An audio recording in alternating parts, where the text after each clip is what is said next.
Fox 5 Amplified table here. For the first time, we have a guest from our sports department. Sports Director Kevin Bollinger here with us. A lot of sports news over the last week or so, particularly when it comes to the Raiders.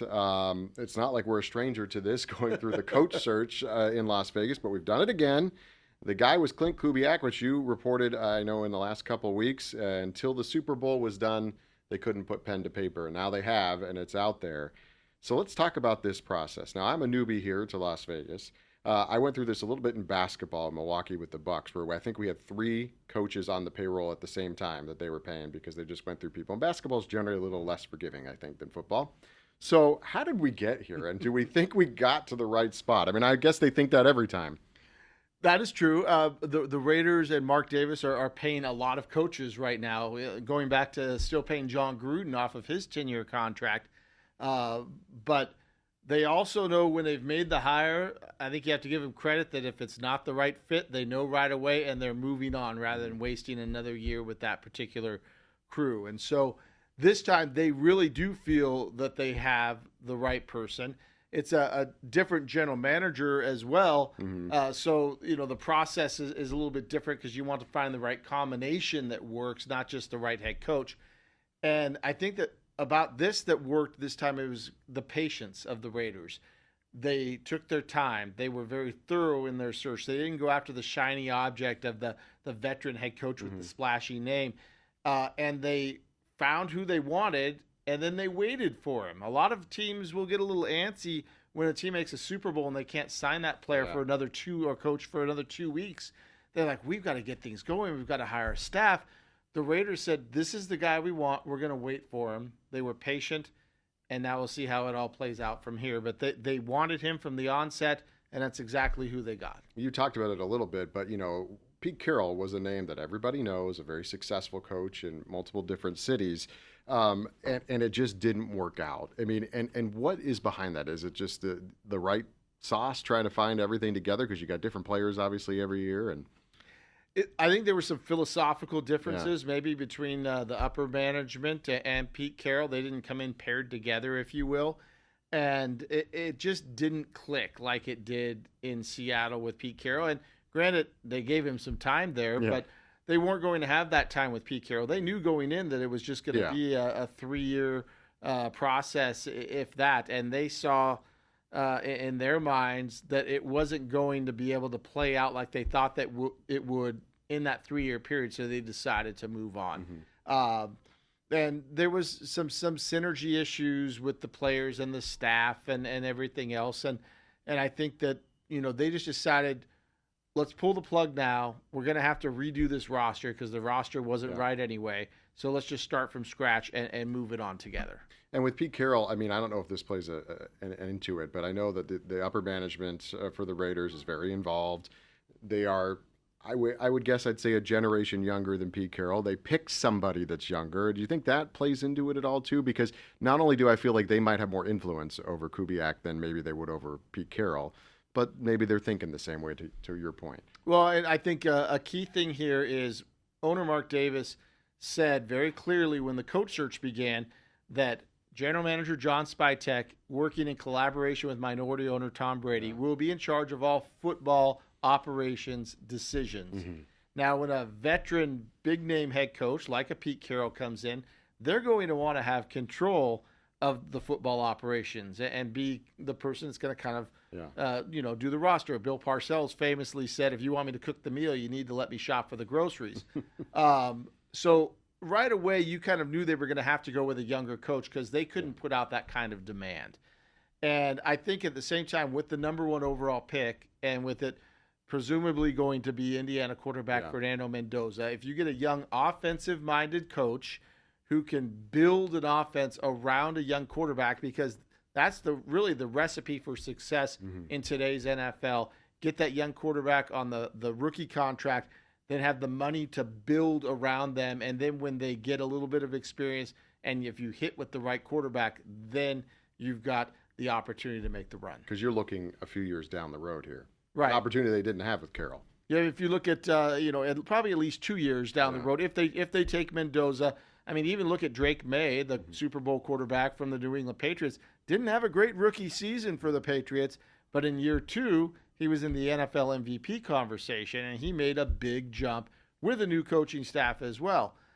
So they know that there's maybe going to be some rough spots if they do bring in somebody like Mendoza in that first year, but they're hoping for that big jump in year 2 or 3 to try and maybe make that move to be contenders. Now, you've spent a couple days there since the news broke. Well, again, we knew about it before, but it was made official the Monday after the Super Bowl. What's the vibe like there at the Raiders training camp? We've gone through a lot of head coach searches with the Raiders. This is the 5th head coach since they've moved to Las Vegas. So it's almost like a yearly tradition for me to spend my January doing this.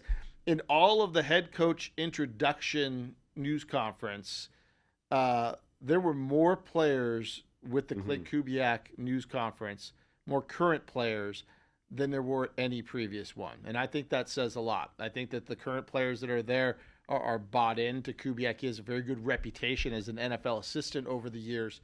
And the fact that the Raiders match the current players' attendance by bringing in some of the legends like Howie Long and Jim Plunkett and Charles Woodson, it just kind of builds that synergy that we've been talking about. So the reception within the building appears to be good. It's always good in the beginning.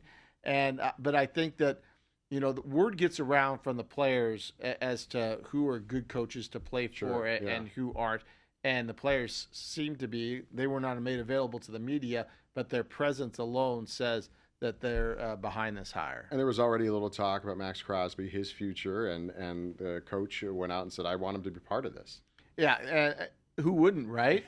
I mean, just the tone that he sets. I wish that fans could see what he does every day at practice. His motor never stops. From the time he walks out on that field, he does not stop. Even if he's not in the play, he's always in motion, always working with other teammates. It's hard to find those types of players that can set the tone for your team. So, of course, any head coach is going to want him. Whether it plays out that night, whether these trade rumors are even true or not, in terms of Crosby's dissatisfaction, I mean, it's kind of all been a he said, she said thing. We'll have to certainly see how it plays out. But if Kubiak has it his way, Max Crosby will be on that field come fall. So what do we see happening next? So he was in Seattle. I mean, you want to go and take part with your team on the championship parade in Seattle today, and then he's back.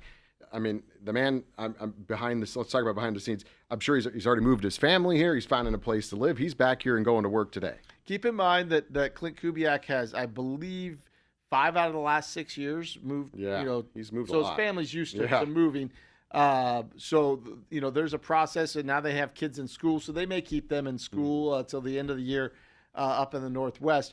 But he's hit the ground running for work. And priority number one is he has to hire coaching staff because it couldn't become official until after the Super Bowl. They also couldn't go out after assistants until then as well. So he's got to scramble a little bit and put his staff together and get the right staff together.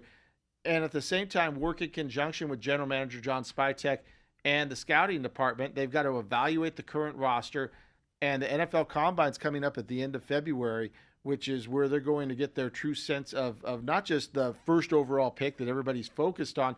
The Raiders have 10, 11 picks in the draft. And so they're trying to look at talent all the way through the rounds 1 through 7, not just that first overall pick.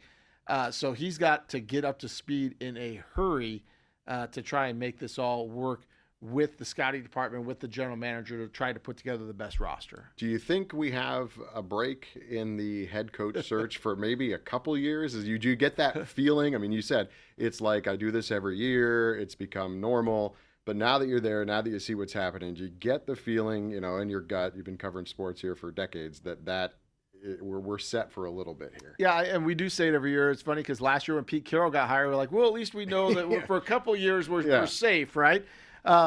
This is different, though, because this management part of it with John Spytek, they've shown patience. They did it with free agency last year. And everything has been methodical. They are mapping things out. And I think that part of that was to get the right coach in now. And then as we talked about, maybe a 2 to 3 year plan down the road to make this thing click and go. Would they love to have a quick turnaround like the Bears did under their first year head coach? Absolutely. Will that happen? It might take a couple of years if they're going to go with the rookie quarterback. The Bears already had Caleb Williams, who got his rookie year, and then he jumped with the new coach. So I think that they're going to stick with Kubiak here and try and let this thing grow and then see where it takes them. All right. Well, Kevin, I appreciate you coming in and talking about this. Hopefully we're not talking about the same thing a year from now. I hope that, if we cross our fingers, maybe we'll be talking about a Super Bowl run or something like that in January. Interestingly enough, that Las Vegas could be on the docket for the Super Bowl in 2029. Mm-hmm. And if you look at where their things are clicking up, they're supposed to make that vote sometime at the owners' meetings in early April, late March.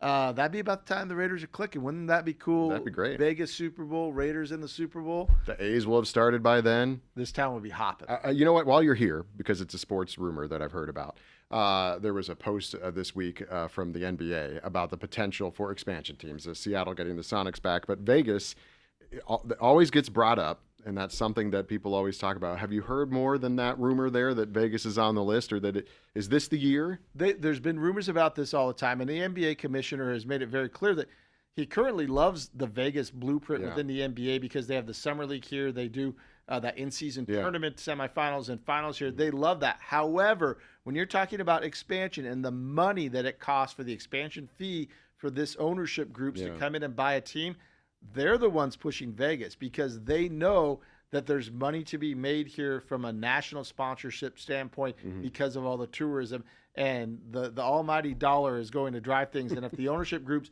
want a team in Vegas and that's the way the NBA is going to get their expansion fee, then Vegas will be a team when they do it. All right. Well, maybe we'll be talking with you about that soon.